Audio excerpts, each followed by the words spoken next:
Hello and welcome to one of these movies. I'm actually recording this in an open access laboratory, so you may be able to hear all sorts of sounds around me as other people are working, etc. And fundamentally, this movie here is going to be an introduction to the basics of Pro Tools. So imagine like this is showing you how to make your first Pro Tools session. First thing I'm going to do is double click on Pro Tools to start it running. Okay, this is going to look not quite so good as it does in a real studio with high resolution monitors and multiple monitors, etc. I've reduced the resolution of this monitor a bit so my movie isn't too big.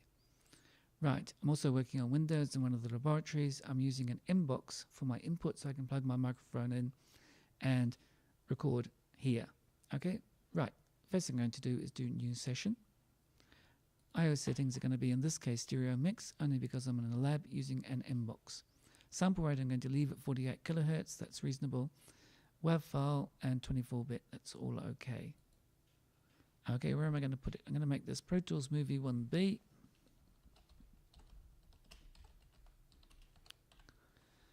Because I tried one before and I had a bit of a problem with it. Okay, so what we have here is that we have the mix window and the edit window, and of course the transport window down here so we can control our recording and playback, etc. And I also want to bring up the mix window. There's nothing on it yet because I haven't made any tracks, but fundamentally tracks will appear there shortly. Okay, what I'm going to do now is make a new track so I can record. So here we go, create one mono audio track in samples. Okay, that's good. I'm going to change that to give it a name because you want to name all your tracks so you can remember which is which. Okay, that's called Pobble. What am I going to do? Well, fundamentally, I'm recording this narration through a SM58 microphone, which is plugged into an external mixer, not going through Pro Tools at all. So I have to, as soon as I record and enable this track, go over and use a different microphone to record into Pro Tools. Okay, this is a SM57 microphone. I'm checking my options and low latency monitoring is on. You won't be able to hear this, but this sounds really weird to me because I'm speaking, and it's taking a fair while for the audio to get through Pro Tools and back up to my headphones, so I'm hearing this weird echo in my head. So let's turn that off, and that works a bit better. I've adjusted the level so that for 24-bit sampling, we're getting about halfway up. That's not too bad. Okay, and if I want to record, I can just hit the red to start it flashing, and as soon as I hit play, it should start recording. Sometimes it doesn't, and what I'm going to do here is show you the MIDI controls. The transport window has these MIDI controls, which are useful if you're recording music. If this count off is selected, then it won't start recording immediately. It will leave 2 bars of count off. So 1 and 2 and 3 and 4 and 1 and 2 and 3 and 4, and then it starts recording. Watch this. See? See, it's not recording yet. I have to change microphones back, and now it's recording. Okay, so it took a while to start. Right. Using the grabby hand, I'm going to select that, backspace, get rid of that bit, turn count off, and get rid of the MIDI controls. Okay, here I am ready to record. For real, I'm going to deliberately make a mistake, and then just leave a gap, and then just keep on recording. The pobble who has no toes had woolly. Okay, I got that line a bit wrong. Leave a gap. The pobble who has no toes had once as many as we. When they said he could lose them all, he replied, "Fish diddy-diddy." Okay, I'm going to unrecord and enable that track. Right, that was an SM58 microphone, handheld I was using. Not exactly the best environment for recording, using handheld microphones, but let's see what we get. The first thing I'm going to do is use the trimmer tool to trim the beginning and end of this. I'm going to zoom out a bit so I can see better. And I can hit the space bar or play to play it back, and I can see, as my cursor goes, which of these blobs is which word. The pobble who has no toes had woolly. Okay, I got that line a bit wrong. Leave a gap. Okay, so about there is where my audio really starts. And by using the trimmer tool, I can basically get that to about the start. Now we can play. The pobble who has no toes had once as many as we. When they said he could lose them all, he replied, "Fish diddy-diddy." Okay, after there is just sort of various sounds my microphone are picking up from this rather noisy room. I just adjust this microphone slightly so that I get less pops on my voice. Okay, right. And what are we going to do? I'm going to go, well, grab your hand. It was already selected. I'm going to go Audio Suite, Other, Normalized. Now what I want to do is I want all of my audio that's recorded to be in equal volume, which means that when I come to mix it later on, it's going to be easier. I have a tendency of all else being equal to normalize everything to -3 decibels. Not necessarily the best choice, but there we go.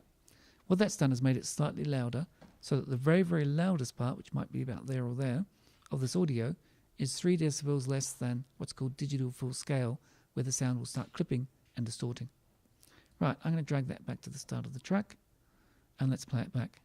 The pobble who has no toes had once as many as we. When they said he could lose them all, he replied, "Fish diddy-diddy." Yeah, there were some unusual sounds there, but later on we'll be a bit more fussy.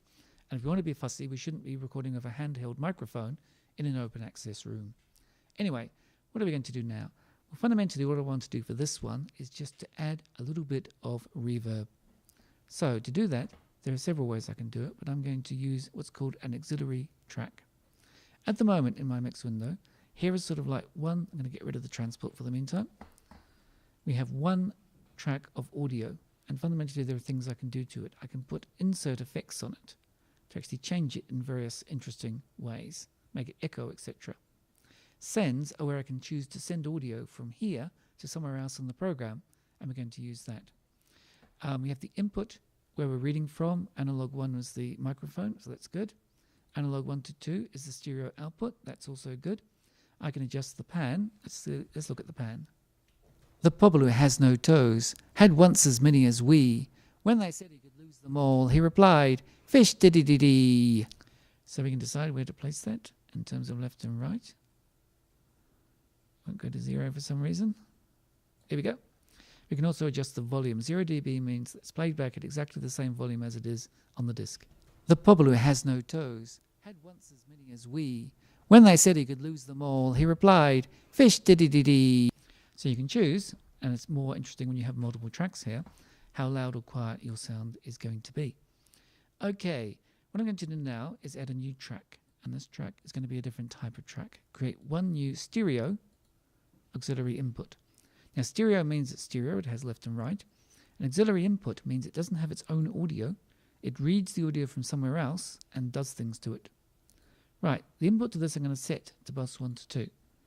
A bus is basically a place in the software where you can write audio.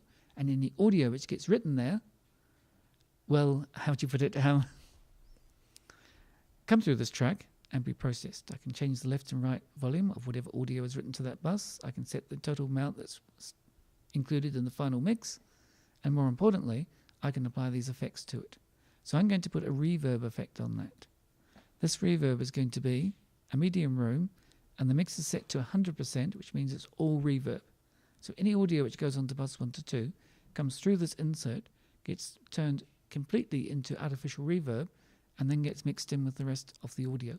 So I have one track for my natural unaffected voice, straight from the microphone, and one track for whatever is coming through here. I'm going to call this track reverb. Right, let's see what we can do. I need to actually, well, if I just play it back, I won't get much reverb. The pobble who has no toes had once as many as we.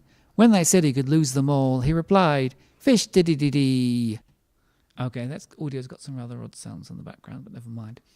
Okay, the send means I can choose to send some of the audio from this track to somewhere else in the program. And where I'm going to send it to is to bus 1 to 2. You may notice that this thing suddenly popped up. This is the amount of audio that we're sending. At the moment it's negative infinity, which means that no audio is being sent from this track of my voice to this track where it's going to be turned into reverb. I'm going to take this slider and move it up to 0. 0 dB means that I'm sending full volume, unaffected, not louder, not quieter, full volume of this track onto a destination, which is bus 1 to 2. This track over here will pick up the audio from bus 1 to 2, run it through the reverb, and mix that in with the rest of the whole thing. So let's see what that sounds like. The pobble who has no toes had once as many as we. When they said he could lose them all, he replied, "Fish diddy-diddy." Okay, that sounds fairly good, except there's far too much reverb. I'm going to take it down to about -15 decibels. which means that I'm not playing the audio that's arrived on this track into the final mix in full volume. I've reduced it considerably. The pobble who has no toes had once as many as we. When they said he could lose them all, he replied, "Fish diddy-diddy." Okay, just doing it quickly. Negative 15 decibels sound about right to me. I don't need that send anymore. However, this is, I don't even need that anymore. This is a bit something you have to be careful of. Fundamentally, I'm listening to this on headphones, which means I'm hearing the sound from the Pro Tools session, but I'm not hearing any of the natural reverb of the room I'm in. If I was playing through speakers, I would not only hear the sound coming out of the speakers, but all the reverb and the sound coming out of the speakers bouncing off walls and coming to my ears through various rather lengthy routes. So the natural thing, if you're not careful when you're monitoring with headphones, is to add a bit too much reverb, because that sounds right, and it sounds too reverby when someone listens to it in their own room. But I think this is okay for the meantime. Let's play it back. The pobble who has no toes had once as many as we. When they said he could lose them all, he replied, "Fish diddy-diddy." Okay. The pobble who it's not wonderful, okay, but it's going to be okay. I'm going to go into waveform selection and select a little bit more of that, because I'm going to now bounce this onto disk. Fundamentally, once we have our mix, which here is very, very simple, then we can actually choose to make what's called a bounce of it, which means we bounce it out of Pro Tools into some other audio format. So bounce to disk. I've selected that because I've got my options set up for link timeline and edit selection. So if I select on the edit window, it makes a selection in the timeline above. This selection means that this audio that's selected is what's going to be bounced to disk, not in terms of just this track, but in terms of from this time to that time. Okay, so let's bounce. Okay, I've got to choose my output. I want to choose what audio I'm bouncing to disk, and in this case it's the audio which is being written to the stereo output. File type is WAV. Format is interleaved. I basically want to produce one file which is a stereo file which has both channels in it, both left and right. Okay, the bit depth, I'm going to make it 16-bit because I want to make it stereo CD quality, and if I'm going to give this to someone to play on their MP3 player, it might not be able to play back 24-bit samples, and because it's CD quality, that's 44.1 kilohertz. If you click Enforce Avid Compatibility, it will ask you a lot of questions. I'd advise you to avoid that for the meantime, and it doesn't really matter if you do these. Okay, not for here anyway. So let's do a bounce. Where am I going to put it? I'm going to put it into my folder that I get for this particular session. That's where I like to put my bouncers, so I always know where to find them. Okay, I'll give it a name and hit return, and it will start bouncing. And note that it actually plays back the file at the same time as it's bouncing. The pobble who has no toes had once as many as we. When they said he could lose them all, he replied, "Fish diddy-diddy." Okay, and there it goes, and it's now on disk. So if I actually went and looked for my folder, I don't seem to have any folders I can show you, the audio would be there. Okay, that's going to be enough for this movie, so I'm going to close my session. Ask me if I want to save yes, and that's it. Thank you, and see you next time.